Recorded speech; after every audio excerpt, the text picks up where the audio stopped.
Hello, welcome to Hearts Standard. My name is Craig Cairns.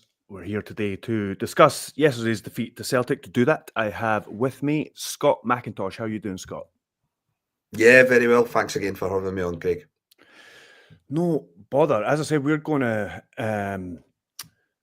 talk about the game yesterday, the various aspects of it. There's quite a lot to discuss, even though it was I don't know, fairly comfortable. They were comfortably beaten in the end. But just before we do all that, Heart Standard is brought to you by S1 Jobs. If it's time to hand in your transfer request, then head over to S1 Jobs and upload your CV today. With thousands of jobs across Edinburgh and the surrounding area, you'll find the one at S1 Jobs. Start your search today at S1 Jobs. I am also, of course, brought to you by S1 Jobs. I think this spot is the same colour and about the same size as that S1 Jobs ad. But that's not what we're here to talk about. Scott, you were at the game yesterday. As I said, there's quite a lot to kind of dissect from it. I suppose the main thing was, and I heard you talking about it before as well, was the shape that I think Critchley recognised himself that it would be a far too risky shape to go with at Celtic Park. He went with what on paper was a more solid structure while retaining that front three that Hearts have had a wee bit of success from in recent times. What did you think when you saw the team? And I don't know if you took from the team the setup right away or whether you had to wait until kickoff, but what were your thoughts on the actual setup? Yeah, I think as soon as you saw Harry Milne's inclusion, I think it was pretty obvious that we were going to be setting up with a back three. I think until we saw the first sort of 5 minutes pan out, we weren't quite sure what sort of system we were going to play within that shape. But yeah, definitely going with a back three and sort of being a bit of a 3-4-1-2 was how I sort of seen it sort of happening at the start. But then as the game sort of wore on, you started to see how we were pressing, and that's possibly where the issues sort of come. Yeah, for me, I didn't go into it too much in the instant analysis. I think I might do a wee bit more for the analysis piece that I do, but it was a good start from Hearts. I mean, Critchley got it right from the start. I mean, I know by half time he hasn't, but certainly for that first 15 minutes, Celtic had a cross into the box, and that was it. Hearts controlled the game, but mostly out of possession. They forced Celtic into a lot of errors, and they kind of broke quickly. They got a lot of joy down the left. But what's been a common theme this season under two managers, I would say, and both in defeat and in wins this season, is not taking chances. Hearts created a couple of decent opportunities in the first 50 minutes and after, actually. In the 2-0 at Wilson as well. I mean, that's one that can kind of change the complexion of the game that late in the half. Yeah, I would agree. I don't think there's a lot wrong with what Neil Critchley said after the game. In terms he was hoping to get out of the match. I think if you take one of those chances that we have in the opening 15, it probably allows you to have a little second look at the press. You probably don't press as aggressively for the rest of that half. I think you probably go into something that's more accustomed to a mid-block, and you wait for those sort of pressure points. You wait for Celtic to hit those areas of the park before you start to sort of try and intercept the game. So I think we're a bit unfortunate in that sense, along the fact that Celtic scored with their first real effort on goal as well. And I think, everyone says it, to get a result against one half of the Old Firm, particularly at their own stomping ground, you need a bit of bravery from your team in terms of being on the ball and out of possession. I think that was there from Hearts at the start of the game, but you also need a huge amount of luck as well. And if Celtic are going to score with most efforts that they have on goal in that half, then that's something that's going against you, regardless of how you're approaching the match. So I think there were certain things that went against us, but yeah, I think ultimately I've not got an issue with the system, but I think it's fair to say we don't have the personnel in all areas of the park to properly implement it. I think Shankland in the 10 doesn't work within that high aggressive press. I think you probably need Khartoum in there. or Neuenhoff to come in and push somebody else further up and play with maybe a midfield three. I think that 3-on-2 situation, I felt for Cammy and Benny. They were really onto a hide into nothing, just purely down to the personnel that we pick. I think going further back, and again, not wholly Neil Critchley's fault, because we've got a lot of defensive issues at the back, but I think Lewis Nielsen was really badly exposed. I just don't think he's got out to be a centre half at this level for what we're looking for. And then ultimately you go another step further back, and I think if you play with that much of an aggressive press, you really need a sort of sweeper keeper, so to speak. And I don't think we've got that at the club just now. I don't think Craig Gordon or Xander Clark probably give us that option. So there is personnel issues, but I understand why he went ahead with it. For me, you go with the system you want and you find out which players are going to be accustomed to this long term. And if it turns out that yesterday what we found out is 3 or 4 individuals aren't going to cut it, then that's fine. We make the changes in the summer and we hopefully come back to Celtic Park a more stronger team for it next season.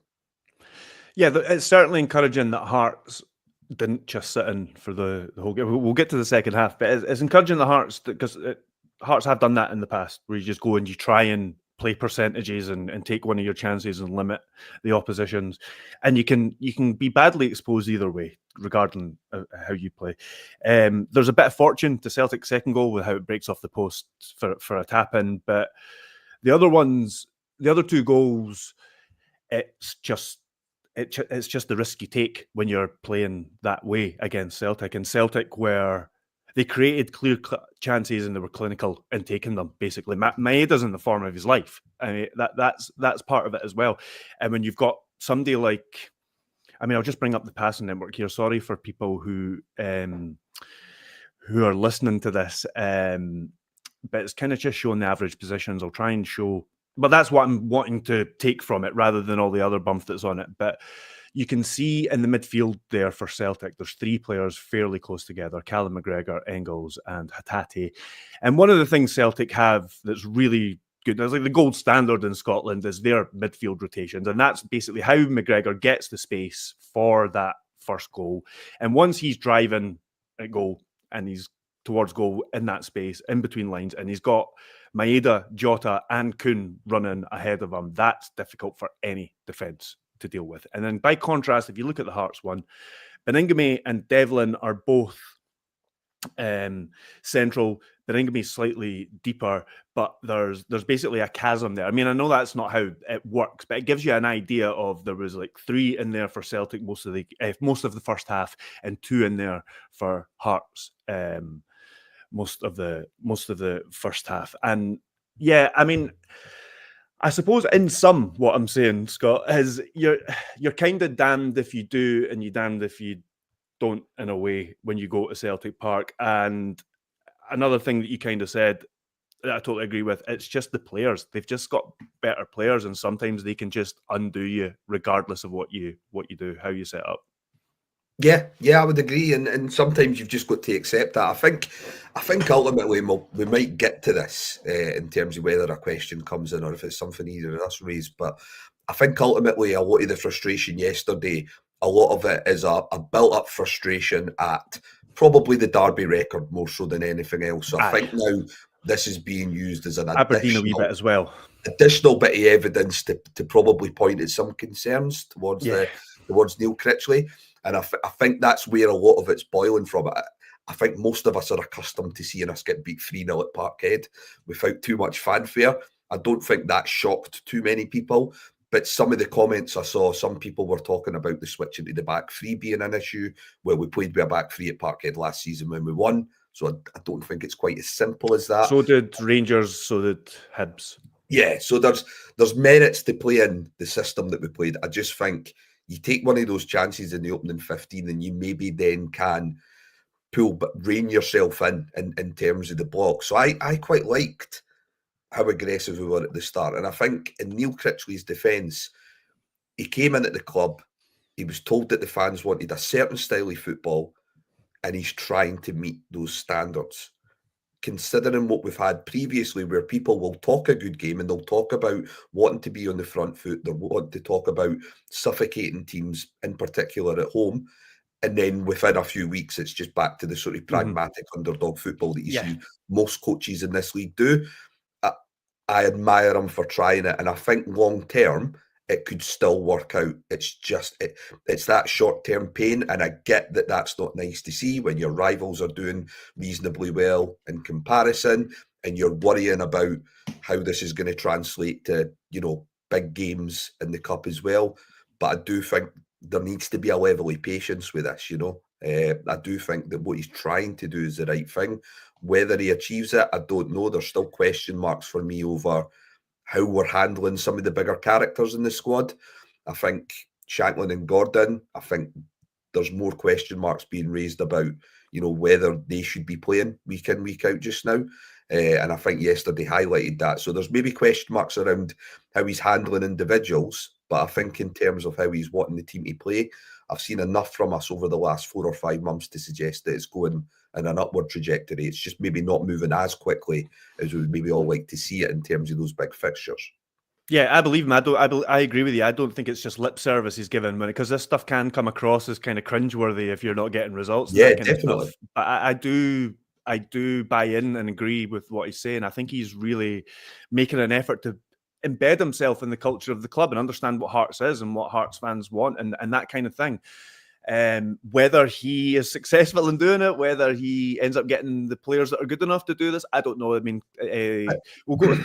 Sorry, there is a pattern. There is a pattern or a trend in Scottish football that somebody needs to stop as well. So if you go back to 2019-20 season, Motherwell finished third. Stephen Robinson loses his job within a few months. Following season, Jack Ross gets to third, loses his job within a few months. Robbie Nielsen, same thing. Barry Robson, same thing. Stephen Naismith, same thing. What have they all got in common? They all preferred pragmatic underdog football where they were better without the ball than they were with it.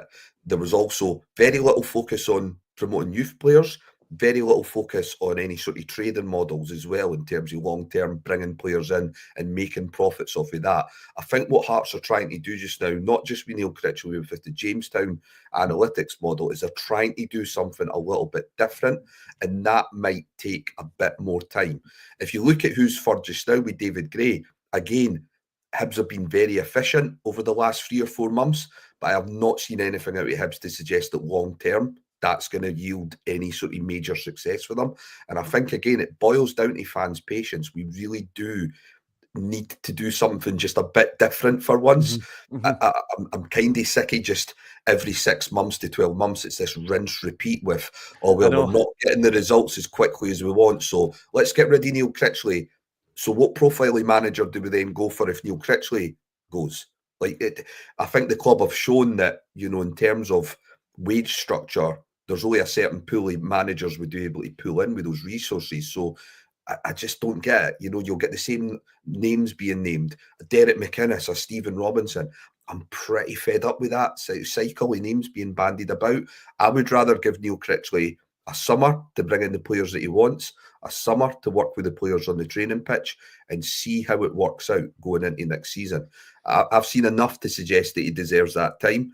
And I just think we've got to be a little bit patient and accept that between now and the end of May, we're probably going to get another couple of bumps along the road the same way we did yesterday, and just try and look a bit further forward. I'll go with some of the comments. Some of the things we've already kind of touched on. Gorgie Boys podcast, afternoon lads. I've seen worse performances at Celtic Park. When you can get chances, you have to take them. You can see what Critchley was trying to do, and it was bold, trying to be aggressive. Sam Riva says, thought Nielsen was really poor, looked nervous and disinterested. I think disinterested is a wee bit harsh. You could maybe argue about why there's 4 central defenders at the club that would probably play ahead of him that are injured. You could maybe then argue why you play in 3 central defenders. That's a different debate. I think that's a bit harsh. He could maybe do a bit better with the chance that he gets, but again, it's fallen to a centre half on his weaker foot. So how much you can criticise him for that. Khartoum, you kind of said this. Khartoum and Neuenhof should have started. Beatbot says I think you said one of them rather than the 2 of them. I think given what we know about Cartoon when we signed him in terms of, what Hearts were trying to put out there in terms of his strengths and weaknesses, one of the things was the fact that he was in a team that do sort of press higher up the park, and he's a major part in that. So I think having him in the 10, or like I say, just having a flat midfield free and bringing Nieuwenhof in, they would have been the two preferred options. I get that Shankland is captain, but for me, they just left us in a 3-on-2 situation there. And I'm not putting that all on Shankland. He could have been given the instruction that he was there primarily to help out going forward with Wilson and Kabangu as well. But it really did sort of leave Cammy and Benny really badly exposed at times. You see that on the first goal. Cammy Devlin's having to sort of charge into an area that he really shouldn't have to if we've got a proper number 10 playing in a more disciplined role. Yeah, and that's I'm where a I bit had unsure. sympathy for the two of them. Have you watched that goal back? Because I've seen some people blaming Shankland, some people blaming Devlin. I think Devlin is a bit too... I honestly, before I say all this, I think without knowing how Hearts exactly decided to set up and when the triggers of the press were and all those kind of stuff, it's just guesswork to an extent. But to me, it looks like Wilson's got that covered and Devlin's a bit too eager. At the same time, Shankland is maybe a bit late to pass on McGregor, but how McGregor's already beyond the two of them. So how much Devlin will be able to do from where he is. But for me, I think it's mostly on Devlin because I think he's just a bit too eager to go forward when that's already covered. Yeah. And I think as well, it maybe points to Devlin maybe being better utilised in a mid-block pressure, where he's not maybe... We all know that with Cammy, sometimes that discipline out of possession sometimes isn't always there. So it maybe points to maybe Neil Critchley just needing to understand these players a little bit more in terms of, in what sort of pressing situations they're best off in. And I think with Devlin, he is better in a mid-block than maybe being as aggressive as he was being asked to be yesterday, because he will get that heady steam. And I think there's probably a bit of fault with the both of them. Like you say with Shankland, he just doesn't pass McGregor over probably quick enough.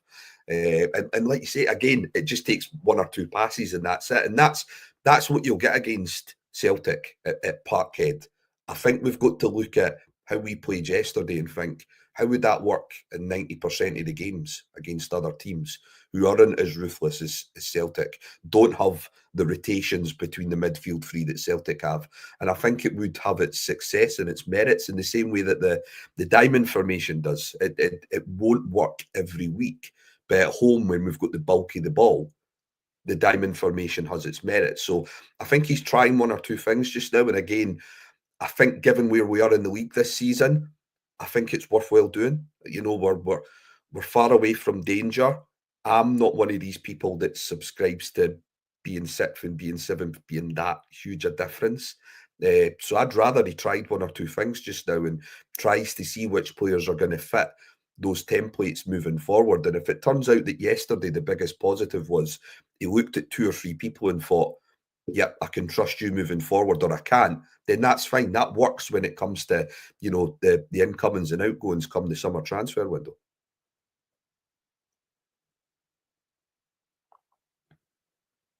Oh, you're on mute, mate. I'm on mute again. I did that in the last one. I was going to bring this up. The Gorgie Boys podcast has brought it for me. What was your thoughts on Milne's debut? Not easy to come into a game like that, play left-sided centre-back. I thought he was solid and tried to get forward when he could. I thought he had a bit of a mixed first half. He was very, very good at the start. At first, after 15 minutes, I was thinking, why have we not been playing this guy every week? But there was a couple of sort of sloppy moments of possession. There was a kind of a slightly dodgy moment where he tried to play the ball back to Gordon. But I thought other than that, he was positive going forward at a few moments early in the game, and he's fairly solid in that second half as well. Yeah, I think his performance was pretty much in sync with how the whole team went on. I think first 15, like you say, done really well, then had really nervy moments up until half-time, and then when the team sort of consolidated their system in the second half, he sort of grew as the game went on as well. I think he's a really able deputy at left back.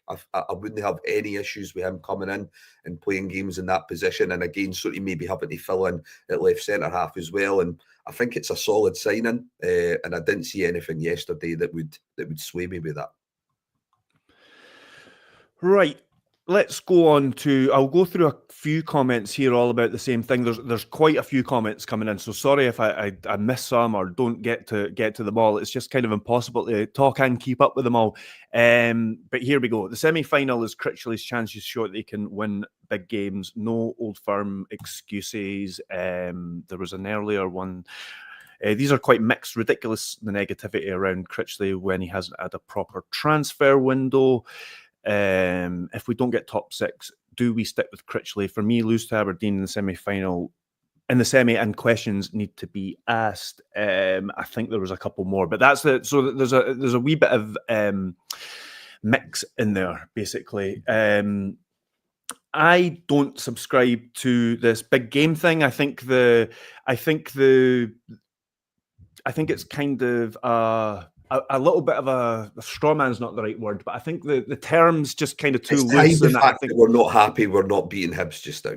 Yeah, exactly. And I do think we don't want to come across as being fixated on one fixture, so it's now being presented in this package of big games. Rather than, I think for me, it ultimately boils down to probably the last two derby games in particular, which, look, I'm not trying to sugarcoat it. They were two poor performances in those two games, and we got what we deserved out of both matches. But I think that's what's going on here just now. I think a lot of it boils down to those two results in particular. But look, I have my thoughts on it, okay? But I have to acknowledge the reality of if we don't beat Aberdeen, there are going to be serious questions being asked from a percentage of the fan base. So you do have to be realistic about it whilst having your own sort of personal opinion. I think he needs more time, but I do understand that this is a huge match for him coming up in a couple of weeks' time. And again, he needs to get the system right. I think that's one of the things that he needs to work on between now and then is appreciate Aberdeen's strengths, appreciate the pitch that we're going to be playing on in circumstances and try and maybe adjust things to sort of suit that a little bit. Yeah, that was going to be my thoughts on it. The Aberdeen game does become really big and not even... I mean, I do think it's a bit of an artificial debate, as I said, but there could very well be something in it about big games. There could very well be something further down the line, but I don't think it's difficult to judge him just now, just after one transfer window and from where he's taken the club. And at least there has been a baseline there. At least there's been a baseline there, both in terms of getting results against a certain level of club, and like, you can see what he's trying to do. You can see what he's trying to do despite the deficiencies in the squad. But yes, how polarized the Hearts fan base is on many things, including this. Even just professionally, I don't want to work. I don't want to work in a world where Aberdeen win this semi. If you're constantly discussing the ramifications of the possible negatives, then that negative will probably happen. I just think, for some reason, we seem really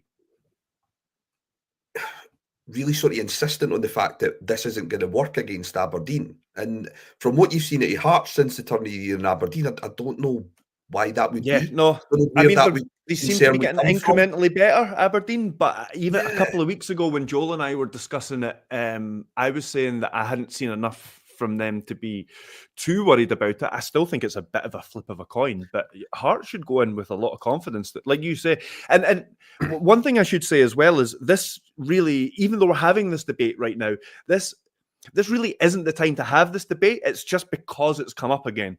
I get why it's there, and I think there's maybe a debate to have, but I think losing 3-0 away to Celtic's probably not the time to do it, especially given the way that, I mean, Hearts, people are agreeing that Hearts were okay in areas and in parts of the game.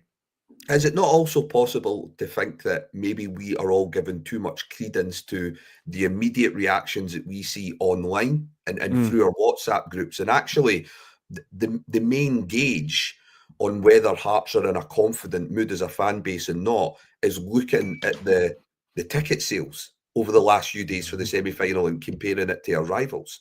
Maybe that's what we need to fix on, and maybe not get too fixated on immediate reactions to the game right after the match and sort of those immediate thoughts sort of on the basis of the result. I think that's possibly where we all we all struggle and we all sort of fall foul of it. You know, ultimately, we've sold 20,000 tickets. We may sell more if we get them. And maybe that's what we need to focus on, is that there maybe is an underlying air of positivity amongst the silent majority. And maybe all we're seeing just now is the reaction to it online, which ultimately off the back of a poor result is going to be mostly towards the sort of negative side of it, or the concerning aspects of the performance. Yeah, because was it 3 defeats in 15 or something like that? Yeah. And we just don't draw games anymore. We've just given up on drawing games. Yeah, I think we've maybe lost one more game than Hibs this season. It's just that Is that right? It's the draw difference. There's a eye, or we've maybe won one less game than Hibs, but they've drew 4 or 5 more than us in terms of that. So it's, look, again, I don't think it's as bad as the table or yesterday would suggest. It's just going to require a bit of patience, which I'm going to be completely honest. I think Hearts fans have been really patient during games this season. I think I think you only have to look at, sorry to cut across you, but you only have to look at the start of the season with Naismith. They were very patient. It was only they reached a acceptable breaking point, I would say, at St Mirren. I think before that, they were relatively patient. They were turning up their numbers. They weren't like getting on the players' backs right from the off or anything like that. So, yeah, I think they've been relatively patient all season. Yeah, it's just a case of it's sticking with it. I do think we're trying to do something a bit different. I think Critchley is trying to do what he thinks the Hearts fans want. And that's a huge reason to keep him, because, like I say, I remember the Stephen Naismith interview when he got the gig about what he wanted for his team, and it never looked like that. It never looked like that again after that. And I'm just sick of these guys coming in, doing a good job for 6 to 12 months, being pragmatic, winning games 1-0, and then going through that rinse and repeat again with it. Because you're seeing it in Scottish football. The evidence is there. The last 5 or 6 seasons, these managers don't last long, because what happens is, once the results dry up, that pragmatism, there's just a backlash effect on that, because fans think, oh, wait a minute, we've not actually been enjoying the football we've been watching. We've been winning games, but at what expense?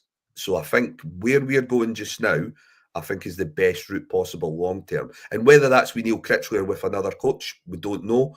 But I think this is the right approach in terms of how we want to play the game, what we want to do with the youngsters, and what we want to do in terms of a player trading model. It's just going to take a little bit of time, probably.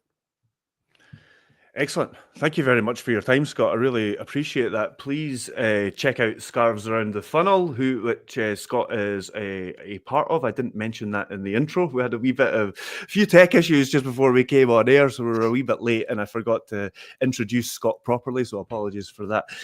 Thanks to everybody for your comments. As I said, about halfway through, I had to give up trying to monitor them and bring in good ones because there were just far too many. Joel's still off for the rest of the week. We will have a plan. We'll have somebody on in the next couple of days for the rest of the week. Still to plan all that. Thanks to everybody for tuning in. Please subscribe if you haven't already. Check everything out at heartstandard.co.uk and subscribe there if you haven't already as well. And we'll see you all soon.